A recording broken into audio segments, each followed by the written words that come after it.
Ya, selamat sore jemaat Grafe. Apa kabar semuanya? Ya, puji Tuhan. Ya, saya bersyukur kembali lagi saya boleh diundang untuk berkhotbah di tempat ini. Terima kasih bagi ketiga gembala kita, ada Gembala Swento, Gembala Stephen, dan Gembala Andrew. Dan sebelum kita memulai, tentu kita berdoa dulu. Mari kita berdoa. Bapa kami dalam kerajaan surga, terima kasih atas kebaikan-Mu. Kalau jemaat tempat ini boleh kembali berkumpul bersama-sama pada sore hari ini, itu semua karena kasih anugerah-Mu yang terus masih memberikan kami kesempatan untuk berkumpul bersama. Kami telah memuji, memuliakan nama-Mu, kami telah memberikan persembahan, dan tiba saatnya bagi saat ini kami mendengarkan firman-Mu. Tuhan, pimpin kami, baik jemaat-Mu yang mendengarkan maupun hamba-Mu ini yang akan menyampaikan firman-Mu melalui Alkitab. Biarlah ini bisa kami pahami dan tentunya dapat kami aplikasikan, sehingga tentunya kami bisa menjadi saksi-Mu dimanapun kami berada, dan nama-Mu boleh dipermuliakan dan banyak jiwa diselamatkan. Terima kasih Bapa, ini kami siap untuk mendengarkan firman-Mu, hanya di dalam nama Yesus kami berdoa, amin. Ya, kita akan membahas firman Tuhan kali ini. Kalau yang lalu-lalu saya selalu membahas tentunya dari tema sebelumnya, sebelumnya saya membahas tentang gereja ya waktu itu ya. Israel bukan gereja dan gereja bukan Israel, dan sebelumnya lagi saya membahas tentang kebenaran ya. Artinya orang yang mau mengikut Tuhan bukan sekedar berbuat baik saja, tapi harus mengetahui kebenaran dulu, artinya dalam pengertian yang benar. Dan kali ini saya akan membahas sesuatu hal, yaitu tema yang cukup lagi viral saat ini ya, dan saya rasa juga penting ya. Mungkin ini juga sekarang live ya. Oke. Ya, mungkin juga ada orang-orang yang live juga boleh menyaksikan. Tema saya itu tentang Kristen progresif ya. Mungkin udah tahu ya, semua orang udah kenal itu. Tapi sebelumnya saya buka dulu dari Yohanes 3 ayat 16. Ya, ini ayat yang biasa. Yang biasa sudah dibaca maksudnya. Tapi maknanya luar biasa gitu ya. Dan saya juga pakai TB2 ya, karena ya seperti yang sudah juga dulu Alkitab saya yang TB1 sudah lama ya dibawa orang. Dulu ada seperti ya, ada calon mahasiswa sepertinya, tapi akhirnya dia keluar dan dia bawa Alkitab saya gitu. Jadi ini saya ada hamba Tuhan yang kasih ke saya. Ya, ini TB2 ini, jadi saya pakai TB2 sampai sekarang. Oke, kita baca, mungkin saya aja yang baca ya, karena mungkin takutnya ada sedikit-sedikit kata yang perbedaan antara terjemahan TB1 dan TB2. Tapi jemaat di tempat ini silakan membacanya dari Alkitab juga masing-masing ya. Yohanes 3 ayat 16, dikatakan firman Tuhan, karena begitu besar kasih Allah akan dunia ini, sehingga ia telah mengaruniakan anaknya yang tunggal, supaya setiap orang yang percaya kepadanya tidak binasa, melainkan beroleh hidup yang kekal. Ya, seperti yang tadi saya sudah katakan, bahwa sebenarnya ayat ini sudah sering sekali ya kita baca, kita dengar ya, bahkan kita pelajari. Seperti halnya kayak biasa aja gitu. Tetapi kalau kita pelajari, maknanya ini luar biasa. Ya, ini adalah sebenarnya salah satu antitesisnya juga dari pengertian Kristen progresif itu sendiri ya. Sebenarnya apakah mungkin di sini masih ada yang belum tahu Kristen progresif ya. Saya kasih tahu sedikit. Ini saya ambil dari sumber di internet tentu ya. Karena zaman sekarang sudah makin berkembang, saya cari. Kristen progresif itu adalah sebuah gerakan, jadi dia bukan aliran lagi tapi gerakan ya, seperti gerakan karismatik ya, itu gerakan namanya. Nah, ini namanya gerakan Kristen progresif. Ya, gerakan yang menekankan bahwa kehadiran di gereja bukanlah syarat untuk menjadi Kristen, namun yang terpenting adalah keadaan hati. Selain itu, Kristen progresif juga memandang bahwa Yesus bukan satu-satunya juru selamat, dengan keyakinan bahwa tindakan baik dapat menjadi jalan keselamatan dengan ukuran yang berbeda-beda untuk setiap individu. Mereka ambil ayatnya dari dasarnya Yohanes 15 ayat 17, yaitu inilah perintahku, Tuhan bilang apa? Kasihilah seorang yang akan yang lain, love each other katanya. Jadi dia hanya mengambil satu ayat itu sebagai landasan pokok mereka, mengeneralisir semua bahwa intinya apa? Mengasihi katanya satu sama yang lain. Makanya saya menemukan juga websitenya dia. Ya, di sini ada 5 poin. Ya, kalau orang Protestan bilang ada pengakuan iman rasuli gitu ya. Ya, kalau Grafe kan kita juga ada ya berapa poin ya. Ada, kita bisa buka di website, dan dia juga ada nih pengakuan iman mereka. Katanya yang mengaku Kristen progresif itu apa? 1 katanya, percaya bahwa mengikut, ini udah ditranslate ya, saya translate aslinya bahasa Inggris. Jadi saya translate ke bahasa Indonesia. Percaya bahwa mengikuti jalan dan ajaran Yesus dapat menuntun pada pengalaman kesucian, keutuhan, dan kesatuan seluruh kehidupan.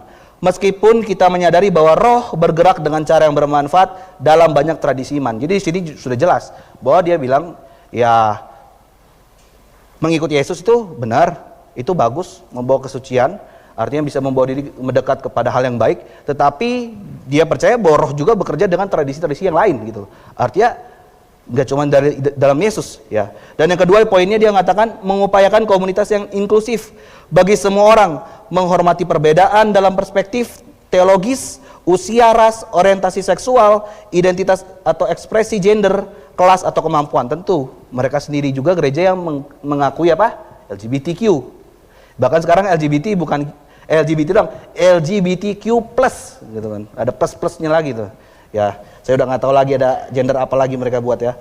Lalu yang ketiga, berjuang untuk perdamaian dan keadilan di antara semua orang dengan mengetahui bahwa berperilaku dengan belas kasih dan cinta tanpa pamrih terhadap satu sama lain adalah ekspresi sepenuhnya dari keyakinan kami. Yang keempat, merangkul wawasan ilmu pengetahuan kontemporer dan berupaya melindungi bumi serta menjamin integritas dan keberlanjutannya. Yang kelima nih terakhir pandangan mereka, berkomitmen pada jalur pembelajaran seumur hidup, percaya bahwa ada nilai lebih dalam bertanya dibandingkan dalam hal yang absolut. Jadi bagi mereka tidak pernah ada kebenaran yang absolut. Selalu akan ada apa? Dipertanyakan terus, dipertanyakan. Jadi sebenarnya ini ada filsafat ya. Karena kalau kita tahu dasar filsafat apa? Segala sesuatu dipertanyakan terus sampai pada intinya. Nanti intinya juga ditanyakan lagi. Makanya rata-rata orang yang berfilsafat duniawi akhirnya menjadi ateis. Kenapa? Ya mereka bilang ya Tuhan, siapa yang ciptain Tuhan katanya. Ya. Jadi ini intinya mereka. Tapi kalau kita baca dari semua tadi 5 poin itu, intinya mereka apa? Mereka cuma menekankan kepada apa? Kasih. Ya. Inilah sekali lagi yang sering dikumandangkan sebenarnya di GBA Grafe khususnya mulai dari Gembala Swento, Gembala Stephen, Gembala Andrew. Selalu kita juga mendengar apa? Iblis saat ini bukan lagi bekerja ya menyerang ya langsung straight to the point melalui keselamatan segala macam, enggak. Tetapi apa? Dari kasih. Dan ini sudah kita wanti-wanti selama ini ya. Apakah salah kita berbuat kasih? Tidak. Tetapi orang yang memang sudah diselamatkan otomatis pasti dia berbuat kasih. Coba kita boleh buka dulu di dalam 1 Tesalonika 4 ayat 9. Paulus aja berkata kepada jemaat di Tesalonika ya mengenai hal kasih. 1 Tesalonika 4 ayat 9. Saya bacakan, tentang kasih persaudaraan tidak perlu dituliskan kepadamu, karena kamu sendiri telah belajar kasih mengasihi dari Allah. Jadi sebenarnya di sini Paulus bilang ke jemaat Tesalonika, nggak perlu lagi kalian diajarin kasih. Kalian sudah banyak belajar kasih dari apa? Kristus. Karena kalian sudah mengerti pengorbanan Kristus, maka kalian otomatis saat itu juga mengerti cara untuk mengasihi sesama. Makanya sebenarnya konsep tentang masalah kasih itu bukanlah yang pertama sebenarnya, bukan. Yang pertama, yang utama dari semuanya apa? Mengenal kebenaran dulu. Seperti yang tadi kita baca di pertama, Yohanes 3 ayat 16 berkata apa? Karena begitu besar kasih Allah akan dunia ini sehingga apa? Ia mengaruniakan anaknya yang tunggal. Kita mesti mengerti dulu kasih Allah itu kepada manusia seperti apa. Nah, ketika kita sudah mengetahui kasih Allah itu seperti apa kepada manusia, baru kita bisa memahami dan kita tentu akan bisa melakukannya. Dan jelas firman Tuhan katakan apa? Tidak seperti klaim dari Kristen progresif tentu yang mengatakan bahwa tidak apa melalui jalan lain ada, yaitu dengan perbuatan. Tidak. Jelas firman Tuhan tadi dalam Yohanes 3 ayat 16 dikatakan apa? Percaya kepadanya. Ya saya sempat dengar, saya sudah mungkin jemaat di sini juga udah ada yang lihat videonya gitu ya. Ada satu pendeta yang mengaku dia adalah Kristen progresif gitu, yang viral itu. Dia bilang apa? Saya nggak percaya katanya. Bapak saya di surga yang begitu baik membiarkan orang yang gara-gara nggak percaya sama dia masuk neraka, padahal dia orangnya baik katanya. Dia tetap masuk surga sekalipun dia nggak percaya karena dia sudah berbuat baik. Wow, saya kaget. Dia ngakunya pendeta loh. Dia klaim dia pendeta. Ya, dia udah viral itu pendeta itu ya. Tapi dia bilang seperti itu. Padahal Alkitab sendiri yang bilang, ya, Kunci seseorang masuk surga apa? Percaya sama Yesus. Dan dia masalahnya apa? Karena nggak percaya sama Yesus jadi nggak masuk surga. Halo, dari sini sudah jelas bahwa orang ini sebenarnya belum mengerti sebenarnya kenapa seseorang tidak bisa masuk kerajaan surga. Ya. Dari sini jelas orang ini tidak memahami Alkitab. Masalah manusia, kenapa manusia tidak bisa masuk dalam kerajaan surga? Apakah hanya karena sekedar tidak percaya Yesus sebagai Tuhan? Coba kita lihat. Iblis pun percaya Yesus itu Tuhan ya. Ya, kita buka dulu. Di dalam Matius ayat 8, Matius 8 ayat 29. Iblis pun tahu Yesus itu Tuhan. Dia anak Allah. Ya. Matius 8 ayat 29. Saya bacakan. Mereka pun berteriak, "Apa urusanmu dengan kami, hei anak Allah? Apakah kau kemari untuk menyiksa kami sebelum waktunya?" Ini udah tahu ya kisahnya. Yesus nyebrang ke suatu wilayah namanya Gadara. Di situ ada kota namanya Gerasa lagi. Di situ dia masuk, ketemu sama 2 orang yang kerasukan. Terus dirasuk ternyata sama legion. Pas dia ketemu dibilang, "Hei anak Allah." Iblis tahu gak berarti Yesus itu Allah? Tahu. Tapi pertanyaan kenapa iblis sendiri gak masuk surga? Ayo. Nah dia pasti kok aneh iblis masuk surga. Lah dulu kan mereka malaikat juga. Kenapa mereka akhirnya dibuang? Karena dosa. Karena mereka memberontak kepada Allah. Artinya apa? Mereka raja dosa itu sendiri. Yang memisahkan mereka apa? Dosa. Begitu juga dengan manusia. Ketika manusia lebih memilih iblis waktu pas ditaruh di taman, lebih memilih apa? Perkataan iblis. Itu sama saya sudah memberontak kepada Allah. Dia tidak percaya sama Allah. Jadi apa? Apakah cuma karena sekedar percaya Yesus itu Allah? Bukan. Utamanya yang harus diselesaikan apa? Dosa. Dosalah yang menyebabkan manusia terpisah dari Allah. Ya. Bahkan kalau kita juga lihat di Yakobus 2 ayat 19, ya, di sini jelas sekali Yakobus bilang apa? Yakobus 2 ayat 19. Engkau percaya bahwa hanya ada satu Allah saja, itu baik. Setan-setan pun percaya akan hal itu dan gemetar. Tahu mereka. Tapi apa yang menyebabkan nggak masuk surga? Karena mereka memberontak, mereka mempunyai dosa. Dosa yang memisahkan. Jadi ketika pendeta itu juga bilang, masa orang udah berbuat baik, cuma gara-gara nggak percaya Yesus, nggak masuk surga katanya. Wow. Karena dia tidak mengerti. Kenapa manusia tidak bisa masuk surga? Karena dosa. Ya kalau kita buka di dalam Roma pasal 6 ayat 23, ya kita sudah tahu apa? Upah dosa. Jadi ketika manusia sudah berdosa, jatuh dalam dosa, upahnya maut. Jadi bukan hanya sekedar percaya, bukan. Dosanya dulu harus diselesaikan. Bagaimana seseorang bisa diselesaikan dosanya? Bertobat dan percaya kepada Yesus. Itu. Jadi bukan gara-gara nggak percaya, bukan. Karena dosanya itu. Ketika seseorang percaya, otomatis seharusnya dia bertobat. Nah, makanya yang bahaya apa? Ketika Injil dikurangi, cuman bilang percaya-percaya dong, tapi nggak suruh bertobat. Itu yang bahaya. Akhirnya apa? Tidak ada pertobatan. Dia tidak mengakui dia berdosa. Dia tidak mengakui dia ini pendosa. Sehingga apa yang mau diselesaikan? Kalau seseorang sudah menganggap dirinya nggak berdosa, ya. Bahkan di dalam Roma pasal 3 ayat 10 dikatakan apa? Coba kita boleh buka.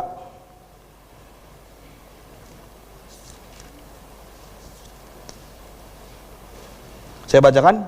Seperti tertulis, tidak ada yang benar, seorang pun tidak. Ini Alkitab sendiri yang katakan. Bahwa seorang pun gak ada yang benar. Ya, bahkan di ayat 23-nya dikatakan apa? Karena semua orang telah berbuat dosa dan kehilangan kemuliaan. Jadi inilah sebenarnya pemicu. Kenapa seseorang bisa tidak masuk dalam surga? Masalahnya apa? Dosa. Dan Kristen progresif ini saya lihat mereka ini seperti mengabaikan tentang dosa ini. Mereka pikir dengan perbuatan baik mereka bisa menyelamatkan diri mereka. Bahkan orang yang gak percaya sekalipun. Karena konteks kepercayaan mereka itu juga sepertinya kalau saya lihat berbeda. Kalau kita percaya apa? Yesus bukan hanya sekadar Allah, tapi juga juru selamat. Kalau juru selamat itu maksudnya apa? Nah, ini juga kita mesti paham, kita nggak tahu ya. Pandangan mereka juru selamat itu maksudnya gimana, saya juga kurang paham. Tetapi yang kita percaya apa? Juru selamat artinya apa? Menebus segala dosa kita. Dosa dari kita lahir sampai nanti dosa kita mati sudah ditanggung di atas kayu salib. Itulah juru selamat. Ya. Menanggung semua dosa.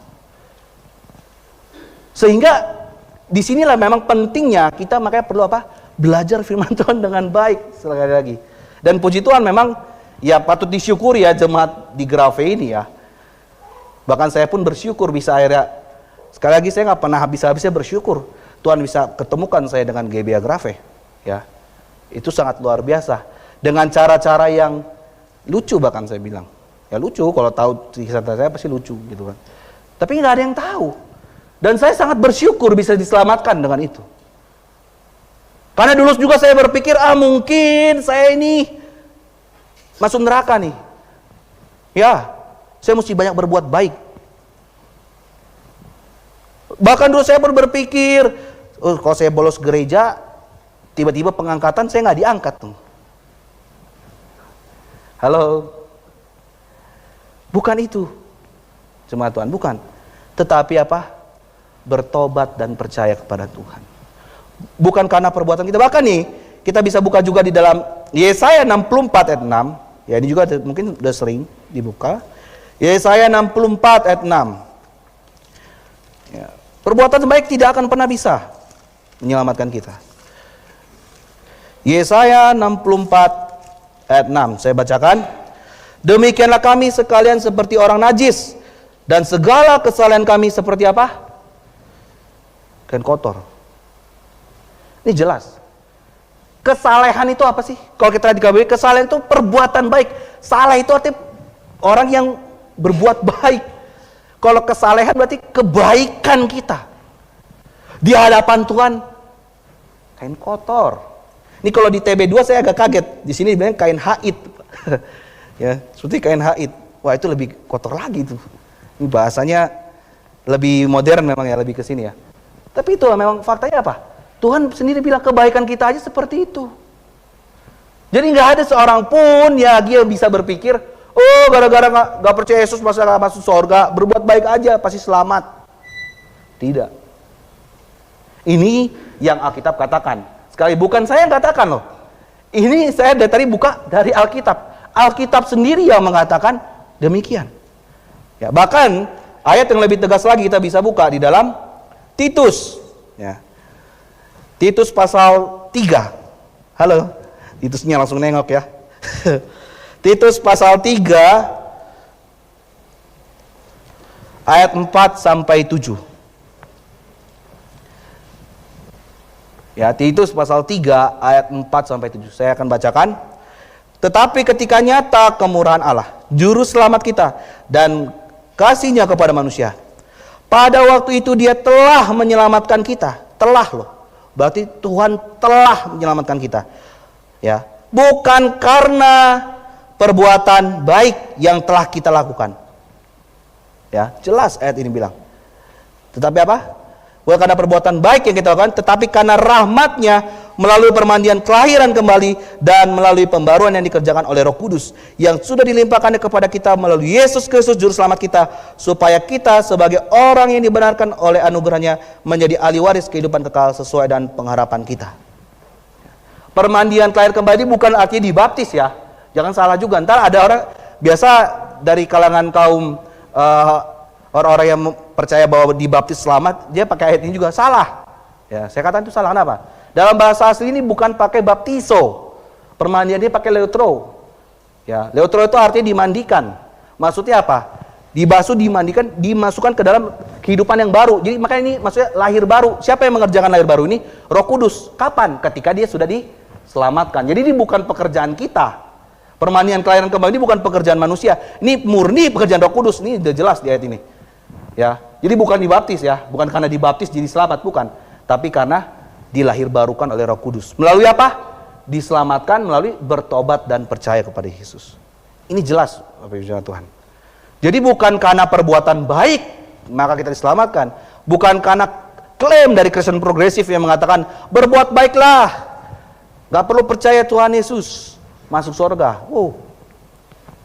Ya, bukan. Tetapi karena apa? Karena kita bertobat dan percaya kepada Yesus. Ya. Karena kita mesti tahu juga, neraka itu memang diciptakan bukan untuk manusia. Sekali lagi, kalau orang begitu kan kesannya kan kayaknya bilang, oh masa cuma gara-gara gak percaya Yesus jadi masuk neraka. Kesannya tuh kayaknya manusia diciptakan untuk masuk neraka. Enggak. Ya kita bisa buka di dalam Matius 25 ayat 41. Neraka itu sebenarnya buat siapa? Ya kita sedikit banyak buka ayat ya. Karena ini penting supaya apa? Ya mungkin yang menyaksikan juga saya nggak tahu ada siapa gitu ya. Dan mereka bisa mencatat juga ayat-ayat ini penting. Matius 25 ayat 41. Saya bacakan. Ia akan berkata juga kepada mereka di sebelah kirinya, "Enyalah dari hadapanku hai kamu orang terkutuk, enyalah ke dalam api yang kekal yang telah disediakan untuk iblis dan malaikat-malaikatnya." Jadi neraka buat siapa? Neraka diciptakan pada mulanya bukan untuk manusia, tetapi untuk iblis dan malaikat-malaikatnya. Artinya apa? Pengikut-pengikutnya. Jadi kalau sampai orang masuk neraka, berarti mereka mengikut. Ya, sudah bisa jawab sendiri. Ya. Kalau ikut Tuhan pasti masuk. Ya. Ini lagi senyap-senyap pada dengar ini. Atau tidur ini enggak ya? Oh enggak. Masih pada bangun ya. Jadi jelas bahwa bukan hanya karena nggak percaya Yesus orang itu masuk neraka, bukan, tapi karena ada dosanya. Itulah yang membuat seseorang tidak bisa masuk ke surga. Sebab apa? Surga itu kudus. Sebab apa? Surga itu ditempati oleh yang maha kudus. Sekarang bagaimana bisa tempat yang maha kudus didatangi dengan orang berdosa? Kitanya mati di sana. Nggak bisa. Ya. Bahkan ketika waktu itu Allah Jehovah mau menampakkan diri ke Musa, dia bilang apa? Nggak bisa katanya. Kamu akan mati. Makanya yang ditampakin cuma apa? Musa cuma bisa lihat belakangnya doang. Dan itu pun ketika Musa turun dari Sinai, mukanya berkilau-kilauan putih. Ya. Jadi begitu mulianya Tuhan, begitu kudusnya Tuhan. Nggak bisa dihampiri setitik dosa aja. Nggak bisa. Ya. Jadi saya sedikit mau meluruskan pandangan ini. Ya sebenarnya saya bisa katakan ini bukan lagi Kristen. Ya kita sebenarnya sah-sah aja ya mungkin ya. Mengatakan bahwa ini bukan Kristen. Kenapa? Kalau namanya Kristen, sudah pasti dia percaya kepada Yesus. Dan meyakini apa? Yesus satu-satunya jalan. Coba kita buka di Yohanes 14 ayat 6. Ini bukan klaimnya kita doang. Ini klaimnya pribadi yang kita ikuti itu sendiri. Dan tidak ada pribadi yang berani mengklaim.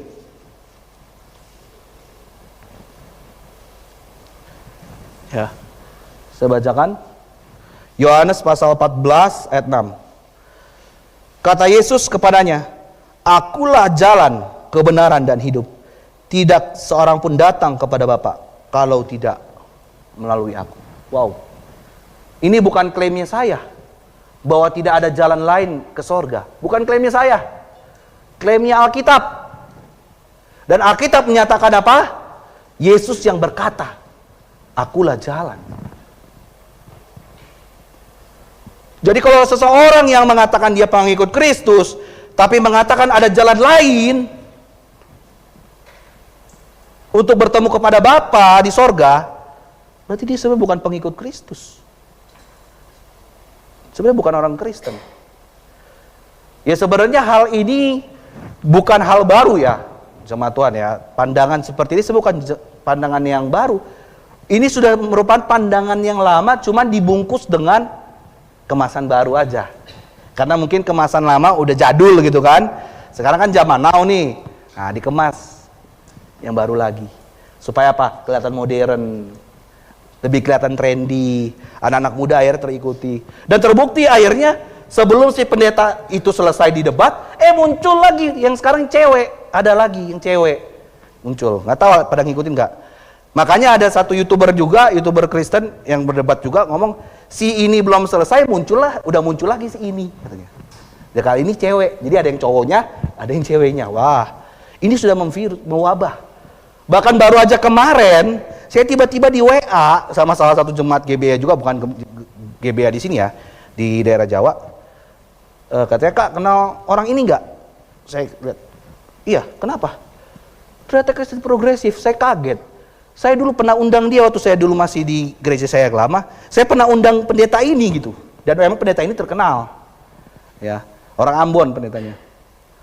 Anak muda dan memang gayanya dia keren, maksudnya masuk ke anak muda ya. Waktu itu saya kan belum viral juga ya, belum ketahuan juga. Dia juga masih belum menyatakan ada kayak gitu-gitu ya. Ini kan baru ya.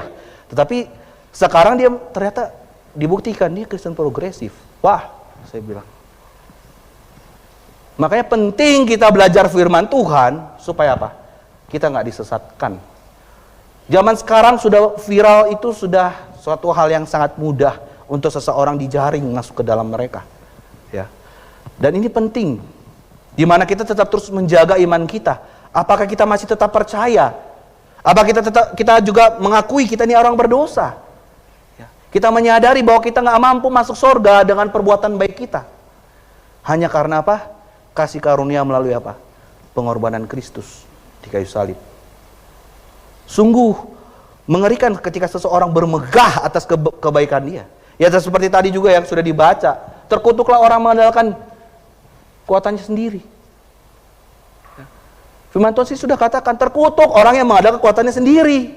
Sekarang kita mau mengandalkan kekuatan kita untuk masuk surga dengan perbuatan baik. Sungguh mengerikan. Ya. Bahkan dari pendeta ini juga dia bilang begini, Alkitab itu sendiri itu bukan firman Tuhan katanya. Kenapa? Karena Alkitab itu sendiri suka menabrak Alkitab itu sendiri katanya. Hah? Siapa yang kaget? Ini pendeta ini Kristen apa bukan? Katanya Kristen. Tapi dia bilang Alkitab itu suka nabrak dirinya sendiri katanya. Contohnya apa katanya? Kan yang dia kan ditanya-tanya gitu. Contohnya apa katanya, Pak? Contohnya katanya, kan kita dilarang katanya. Katanya orang Kristen dilarang untuk berpoligami. Tapi itu lihat, istrinya Daud ada banyak katanya. Kok nggak dilarang? Nggak dimarahin katanya. Wah, ini contoh apa? Ini kelihatan banget orang ini sepertinya tidak memahami. Alkitab itu menjelaskan tentang sejarah juga. Bahwa pada masa dulu ada kisah kehidupan si Raja Daud yang bersalah. Apakah Tuhan mengakui dia benar? Dalam hal itu tidak. Terbukti ketika dia mengambil Batsyeba, Tuhan hukum kan dia. Justru situ pembelajaran bagi kita apa? Bahwa rata-rata semua orang yang kita baca di dalam Alkitab yang berpoligami, ujung-ujungnya nggak benar. Ujung-ujungnya berantakan hidupnya. Ya. Nggak usah cerita Abraham. Apa nggak berantakan sekarang Abraham? Abraham harusnya cuma punya keturunan siapa? Ishak harusnya. Tapi sekarang ada siapa? Ada keturunan Ismail. Ada lagi keturunan dari satunya lagi? Ayo, ya dari Keturah. Ada lagi keturunannya. Semua yang berpoligami ujung-ujungnya bermasalah. Ya. Dan itu nggak dibenarkan. Jadi dari hal ini kita mesti memahami bahwa apa? Seseorang bisa diselamatkan masuk surga itu bukan karena perbuatan baik, tapi apa? Bertobat dan percaya kepada Tuhan Yesus. Hanya itu jalannya. Sebab Yesus sendiri sudah mengklaim, tadi kita sudah baca di dalam Yohanes pasal 14 ayat 6. Nggak ada loh, nggak ada satupun pribadi, siapapun tokoh yang berani mengklaim, akulah jalan, kebenaran dan hidup. Hanya Yesus saja. Kenapa? Saya ada baca, mungkin ada yang udah pada baca juga buku The Case for Christ. Ya. Udah baca ya. Itu sebenarnya jujur itu buku teologi pertama yang saya baca habis. Itu dulu waktu saya baca itu. Tapi saya sampai sekarang masih ada buku itu. Saya baca nggak ada habisnya. Kenapa? Buku itu bagusnya dalam artian isinya bagus dalam membuktikan tentang Yesus itu. eksistensi Yesus ada di bumi, pernah di bumi, benar-benar hidup, benar-benar mati, benar-benar dikubur gitu ya. Termasuk apakah Yesus ini waras atau nggak waras? Itu dibahas di situ. Ya, termasuk ayat ini diambil sama dia, diklaim katanya, apakah Yesus ini waras atau tidak katanya. Di situ dijelaskan. Ya dia datang ke dokter nggak salah, dia bilang sangat waras. Karena kalau dia nggak waras, nggak mungkin pengikutnya juga banyak saat itu. Ya kita pakai logikanya aja. Kalau emang dia nggak waras, emang ada begitu banyak orang yang ngikutin dia, nggak sadar nih orang nggak waras gitu. Ya kan? Jadi banyak sekali serangan-serangan, tetapi apa? Jelas, pribadi Yesus sungguh-sungguh pernah hidup, pernah datang ke dunia. Untuk apa? Menebus dosa kita. Dan satu-satunya jalan apa? Keselamatan hanya bertobat dan percaya kepada Yesus. Bagaimana seseorang bisa bertobat? Yaitu dengan apa? Menyadari dulu bahwa dirinya adalah orang berdosa. Harus dulu mengakui. Kalau kita nggak pernah mengakui juga diri kita orang berdosa, kita nggak akan bisa bertobat. Apa yang mau kita tobatin? Pertanyaannya. Ya misalkan si A dia nggak merasa bersalah. Ya gimana kita mau kita ini? Dia mau bertobat, kalau dia aja nggak mengaku bersalah, gitu kan? Nah kita juga bersama. Kita harus mengaku dulu, kita ini orang berdosa, kita ini sudah bersalah di hadapan Tuhan. Dan hanya Tuhan yang bisa ampuni kita, yang bisa menyelesaikan dosa kita. Barulah kita bisa apa? Percaya apa? Pengorbanan Kristus. Jadi itu sebenarnya kalau menurut saya sepaket. Makanya percaya yang dimaksudkan juga oleh Kristen progresif ini sebenarnya tidak seperti yang di Alkitab katakan. Karena percaya yang dimaksudkan apa? Dalam Alkitab bertobat dan percaya itu dia sebenarnya harusnya sepaket. Ya. Karena ketika dia bertobat, artinya dia pun percaya Yesus sudah menebus dosa dia, membersihkan dosa dia, gitu loh. Jadi bukan cuma sekedar percaya Yesus Tuhan, bukan. Iblis tadi kan sudah saya kasih bukti kan, ya katanya iblis aja percaya Yesus itu Tuhan, gitu loh. Tapi tetap aja nggak bisa. Kenapa? Karena dia berdosa, makhluk berdosa malah iblis itu. Begitu juga dengan manusia. Dia tidak bisa masuk surga, kenapa? Karena berdosa. Ya. Dan barulah ketika seseorang sudah bertobat dan percaya kepada Yesus, seperti yang tadi kita sudah baca di dalam Titus pasal 3 ayat 4-7 apa? Dilahirbarukan oleh Roh Kudus. Ya. Dilahirbarukan oleh Roh Kudus. Nah, dilahirbarukan oleh Roh Kudus itulah karakter kita apa? Dikuduskan. Artinya apa?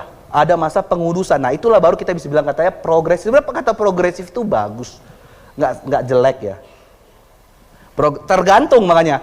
Progresif ini disematkan kepada hal apa? Sama seperti kata fundamentalis ya. Kalau di Indonesia sekarang orang bilang fundamentalis kesannya udah mengerikan. Oh, dia orang fundamentalis nih. Ya karena sudah terkonotasi orang-orang fundamentalis itu biasanya bawa bom gitu kan. Kan gitu. Terus nggak mau dekat-dekat orang gitu. Ini siapa sih? Cuma sekelompoknya dia, biasanya gitu ya. Kalau di Indonesia gitu. Tetapi sebenarnya fundamentalis itu bagus, artinya apa? Fundament artinya berdasar, berakar. Ya pertanyaan dia berakar berdasar pada apa dulu kan gitu. Nah sama progresif itu juga bagus. Progresif itu kan artinya kan berkelanjutan, berprogres gitu kan. Ada kemajuan. Nah itu progresif. Ya tentu ketika Roh Kudus dimeteraikan dalam Efesus pasal 1 ayat 13, kita dimeteraikan oleh Roh Kudus dalam kehidupan kita, saat itu juga kita apa? Dikuduskan. Nah itu kan masa pengudusan, karakter kita itu dikuduskan. Nah karakter itu kan tidak bisa langsung mentang-mentang udah bertobat percaya Yesus langsung berubah 100%. Nggak begitu juga, dia ada apa namanya? Step by step, progresif. Disitulah sebenarnya progresifnya. Ya, jadi bukan percaya sama Tuhan yang progresif, bukan. Tetapi ketika Roh Kudus menguduskan terus karakter hidup kita, ya kita kan dilatih untuk berbuat apa? Buah-buah roh ya, ada 9 buah roh kan? Ya itu kan kita secara progresif. Oh yang tadinya pemarah, pelan-pelan dia jadi sabar dulu, lama-lama jadi bisa menguasai diri. Yang tadinya mungkin suka mencuri, dia bisa tahan diri. Oh enggak deh, enggak, saya berdosa. Itu yang namanya progresif sebenarnya. Bukan iman percayanya sama Tuhan Yesus. Makanya tadi sebenarnya yang di poin kelimanya dia itu dia bilang tidak ada yang absolut. Nah itulah mengapa dia bilang nggak ada yang absolut. Akhirnya apa? Ujung-ujungnya Alkitab itu bukan firman Tuhan, ini nggak absolut. Mereka nggak percaya ini. Makanya dibilang apa?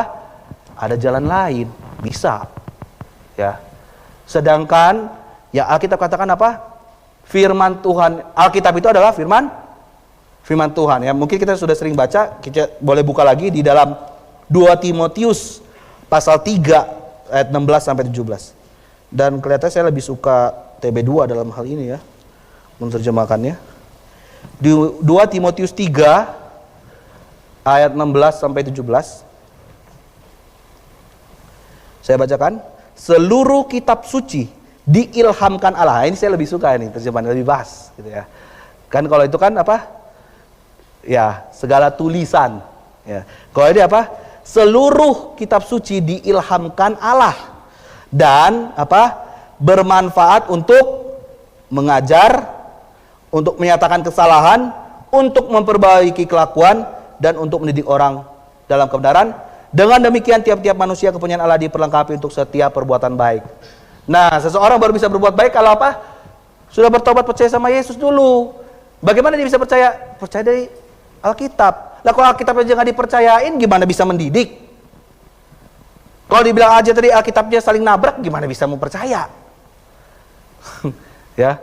Makanya tadi juga dikatakan apa? Kalau masalah mengasihi itu nanti, itu step nanti setelah orang itu sudah bertobat dan percaya kepada Yesus. Ketika seseorang sudah bertobat percaya pada Yesus, dia sudah memahami karya penebusan Kristus, otomatis dia akan mengasihi sesamanya.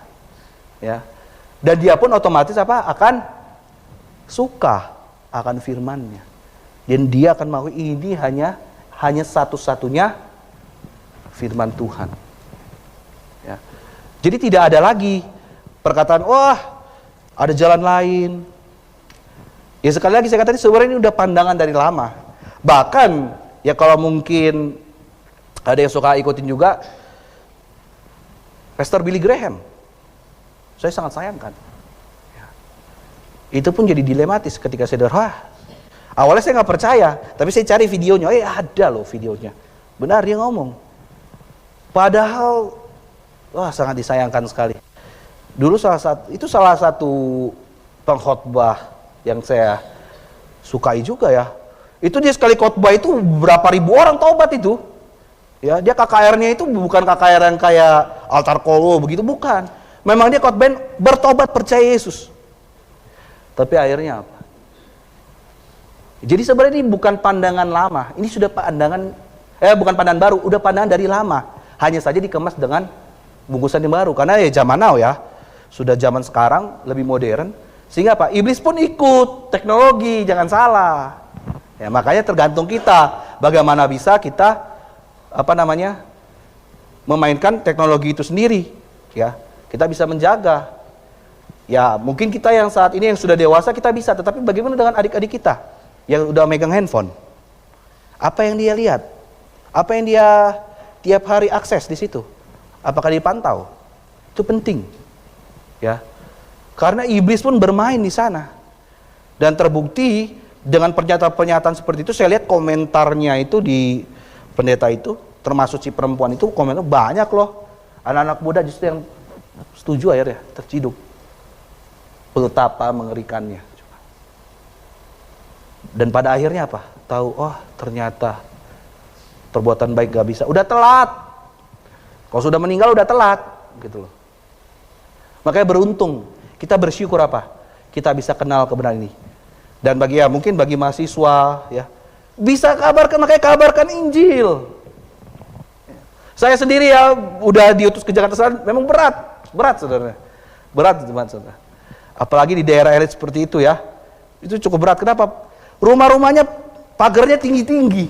Wah, saya sama saudara Respen, Pen ini gimana ini mau ketuk ini tinggi-tinggi begini, udah ketutup semua. Akhirnya apa? Ya udah kita mau kita muter, cuman lihat kalau ada orang keluar. Kalau nggak ada orang keluar kita nggak bisa ketuk. Ya pernah saya ketuk malah digonggong.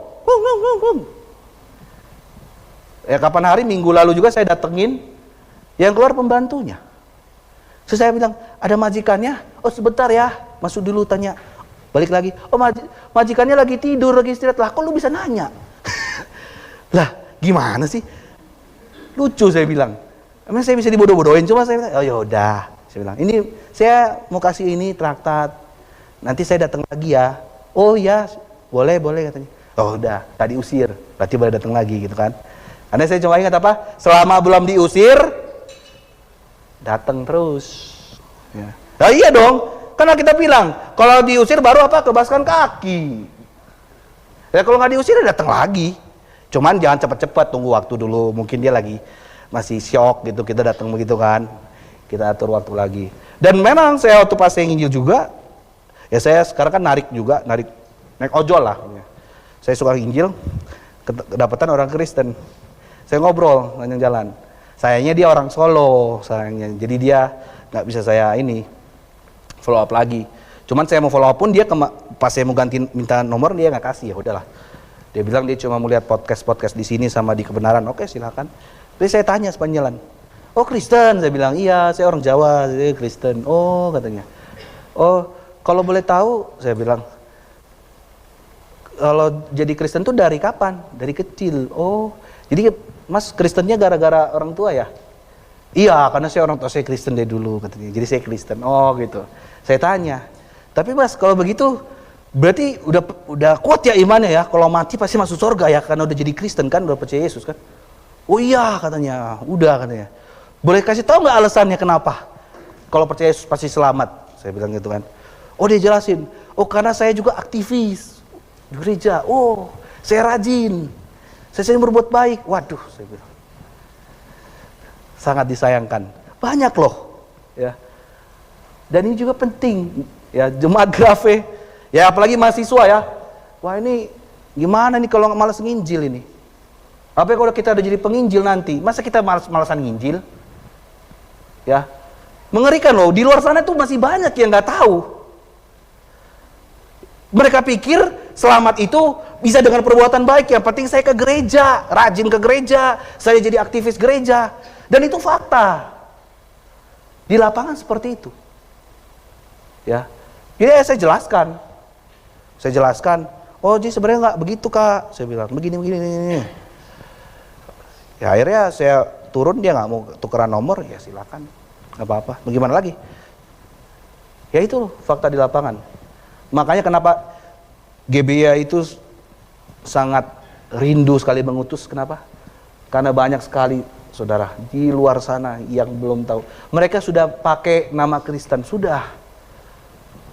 Tapi nggak tahu, apa sih Kristen? Karena dari kecil, dari lahir katanya sudah jadi Kristen, karena ikut mama bapaknya. Gitu loh. Ya. Makanya apa? Penting. Ya kalau di sini ada kesempatan bisa menginjil, kita menginjil. Ya tentu menginjil pun ada banyak caranya ya, nggak melulu harus secara verbal. Ada yang memang pelan-pelan, mesti kita kenalan dulu. Ya kita merangkul dulu dia. Mungkin dari lifestyle kita juga dia bisa lihat, bisa banyak hal. Ya. Tapi kita perlu untuk suarakan, kenapa? Banyak di luar sana yang masih belum tahu kebenaran ini. Dan akhirnya bisa terjerumus, bisa nggak terjerumus dengan pandangan Kristen Bogor? Sangat bisa, karena dia sangat viral saat ini apalagi. Sehingga apa? Orang ogah-ogahan, ke gereja juga udah ogah-ogahan, sama aja. Akhirnya apa? Semakin banyak orang yang nggak diselamatkan. Dan itu di depan mata kita loh. Apakah kita biarkan itu terjadi? Suatu waktu aja saya sampai ngobrol juga sama Gembala Stephen. Kok kita susah banget sih Pak? Kita live streaming kok kayak susah banget, bikin SKF lah, kemarin bikin BKDM kayak susah, orang banyak yang nggak mau nonton. Tapi kira kalau bikin podcast kayak gitu-gitu, kayak viral-viralnya cepet, saya bilang. Nah itu, Pak Steven cuma bilang apa, Pak Steven? Karena kita bahas tentang doktrin, pengajaran, orang nggak suka, banyak yang mungkin nggak suka. Ya itu memang benar. Dunia lebih suka apa? Yang keren-keren, yang ngetren-ngetren. Tapi kalau bagian tentang kebenaran, nggak suka. Kenapa? Karena mungkin kebenaran itu akan menyakitkan ego mereka, menyakitkan kebiasaan mereka. Itu fakta. Ya. Makanya pentingnya bagi kita apa saat ini? Kita sudah tahu bahwa Kristen ini udah kacau, bahkan sudah menyesatkan banyak orang. Ya. Dan kita sekarang sudah tahu bahwa selamat itu dengan cara apa? Bertobat dan percaya. Orang nggak bisa selamat karena apa? Karena dosa. Maka itu apa? Kabarkanlah Injil. Itulah aplikasi yang bisa kita lakukan saat ini. Ya. Hanya itu. Kita selamatkan jiwa sebanyak-banyaknya ya. Jadi nggak cuma tugas penginjil yang sudah jadi evangelis, enggak. Ya itu sangat dituntut tentunya oleh jemaat. Ya, itu sudah jadi tugas kewajibannya. Tetapi juga bagi jemaat di tempat ini juga, itu juga ada tugas tanggung jawab untuk kita menyebarkan Injil. Kenapa? Karena di luar sana juga banyak yang belum percaya. Ya. Sebenarnya saya banyak sekali ketemu di daerah sini tuh ada banyak orang yang bisa. Cuman karena saya kan udah fokus di sana ya. Ada beberapa, waktu dulu aja waktu saya masih kerja di Butterstick, saya sama Safari dapat juga orang. Jadi sebenarnya tergantung kitanya aja sih, gitu loh. Kita mau nggak sih dimanapun tuh bisa aja ada, berani nggak gitu pertanyaannya. Tapi ingat, berhikmat juga caranya, nggak main asal ceplos. Tobat Yesus yang masuk neraka loh, nggak gitu caranya, nggak gitu juga. Itu konyol namanya. Ada cara-caranya dan itu apa? Bagaimana caranya? Ya itu nggak bisa saya jelaskan secara teori, nggak bisa. Ya, itu mesti praktek sendiri. Di situ baru kita ngalamin sendiri. Makanya benar, waktu itu saya juga ngobrol, tukar pikiran dengan evangelis Anugrah itu. Dia bilang katanya, ada yang nanya ke dia katanya, Pak gimana sih Pak caranya door to door? Katanya, loh gimana? Mau ajarin door to door tuh gimana caranya? Nggak bisa. Itu bukan hal yang bisa diajarin secara teori. Door to door tuh caranya begini. Enggak begitu. Dan saya baru tahu kenapa saya udah alamin. Door to door cuma bisa dilakukan dengan pengalaman sendiri. Kamu sendiri yang melangkah. Kenapa? Setiap kasus daerah itu berbeda-beda door to door-nya. Gitu loh. Saya pun sama Respen pun begitu. Ada yang memang lagi ketemu di jalan, rumahnya, dia lagi keluar dari rumahnya, di depannya bisa ketemu. Ada yang memang akhirnya karena kelihatan ada orangnya di dalam situ, saya teriakin permisi gitu. Tergantung gitu. Nggak bisa yang kayak diteoriin, door to door tuh caranya begini. Enggak. Itu harus praktek sendiri. Baru ngerasain. Oh gitu. Deg-degan nggak? Ya deg-degan. Siapa yang nggak deg-degan? Saya juga deg-degan. Ya, apalagi daerah saya situ daerah lumayan. Ya, waktu pas kemarin pemilu aja daerah situ kan sebenarnya termasuk daerah yang ya begitulah. Ya, tapi ya berhikmat aja gitu loh. Caranya ada gitu, maksudnya baik-baik. Ya baik-baik lah gitu, maksudnya orang tuh bener, siapa yang bilang ke saya? Orang itu nggak akan nolak kita kalau kita senyum gitu loh. Nggak akan gitu. Permisi Pak gitu. Permisi Bu. Orang kalau senyum nggak ada. Apain sih nih? Gitu. Nggak mungkin. Jadi kalau kita datang-datang udah langsung kayak Pak, misi Pak, mau nanya Pak. Ya orang ya bisa aja nih, kenapa sih ini orang gitu kan. Ya kita benar-benar membawa cinta kasih Tuhan gitu. Makanya apa? Injil itu apa sih? Kabar baik. Kita memberitakan apa? Kabar baik. Kabar baiknya apa? Dosamu sudah diampuni. Melalui apa? Pengorbanan Kristus. Mau percaya nggak? Itu. Ya. Makanya saya juga di sini juga semangat, mau menyemangati juga mahasiswa khususnya juga ya. Ini saya dengar kemarin sih sampai harus dikasih hadiah dulu ya. Ini pancing hadiah dulu sama Pak Andrew ini. Waduh, saya sampai bilang sama Pak Andrew, Pak, kok curang sih Pak? Saya bilang, waktu zaman kami kayaknya nggak ada tuh hadiah-hadiahan. Kalau nggak saya udah dapat hadiah itu. Oh banyak angkatan kami yang dapat hadiah itu. Cuma 30 nama ya. Berapa 30 nama ya? Ya itu masih dikit. Ini gimana ini? Mahasiswa juga ini gimana? Waduh, ya. Terus untuknya juga apa? Jemaat. Harus. Ya gimana pun di tempat pekerjaan mungkin. Ya kalian yang tahu posisinya, kondisinya, bagaimana cara celahnya untuk bisa menginjil. Ya disitulah kita bisa masuk. Ya memang nggak melulu dengan cara verbal. Bisa juga tadi saya bilang dengan lifestyle kita. Akhirnya orang suka, kok kamu rapi ya, kok kamu bagus ya. Di situ kita bisa bersaksi. Ya, mungkin dengan perbuatan kita, mereka juga lihat, kenapa kayaknya happy terus. Di situ bisa bilang, iyalah happy, kan dosa saya sudah diampuni. Bisa aja. Ya, tergantung kitanya. Ya. Jadi di sini kita sudah pelajarin, memang sungguh menyesatkan doktrin dari Kristen progresif ini ya. Jadi keselamatan, sekali lagi Alkitab sudah menyatakan hanya di dalam Yesus. Bagaimana caranya diselamatkan? Bukan hanya sekedar percaya Yesus sebagai Tuhan, tetapi apa? Bertobat dan percaya kepada Yesus. Karena apa yang memisahkan kita dari Tuhan? Dosa. Dan oleh karena itu apa? Kita perlu sebarkan kabar ini supaya semakin banyak orang tahu dan diselamatkan. Amin. Oke, mari kita berdoa. Bapa kami dalam kerajaan surga, terima kasih atas kebaikan-Mu. Saat ini kami sudah diingatkan kembali melalui firman-Mu bahwa keselamatan sungguh benar hanya di dalam Kau, Tuhan Yesus Kristus. Dan kami sebagai anak-anak-Mu di tempat ini rindu juga untuk mengaplikasikan, untuk mewartakan Injil dimanapun kami berada. Karena begitu banyak orang yang perlu diselamatkan Tuhan melalui pengabaran Injil ini. Kami mohon Engkau yang menuntun kami melalui Roh Kudus-Mu yang dalam setiap hati kami, yang akan menuntun, memberikan hikmat, mengiluminasi pikiran kami, bagaimana kami untuk bertindak, bagaimana kami untuk berkata-kata, dan menuntun kami untuk bertemu dengan orang-orang yang sungguh-sungguh mencari kebenaran-Mu Tuhan. Tolong kami ya Bapa, kami rindu untuk menjadi pelaku-pelaku firman-Mu. Sebagaimana kami telah dibaptis di jemaat ini, tanda bahwa kami sudah menjadi jemaat di tempat ini, dan kami mau hidup bagi-Mu Tuhan. Oleh karena itu, tolong kami ya Bapa. Hanya di dalam nama Yesus kami berdoa. Amin.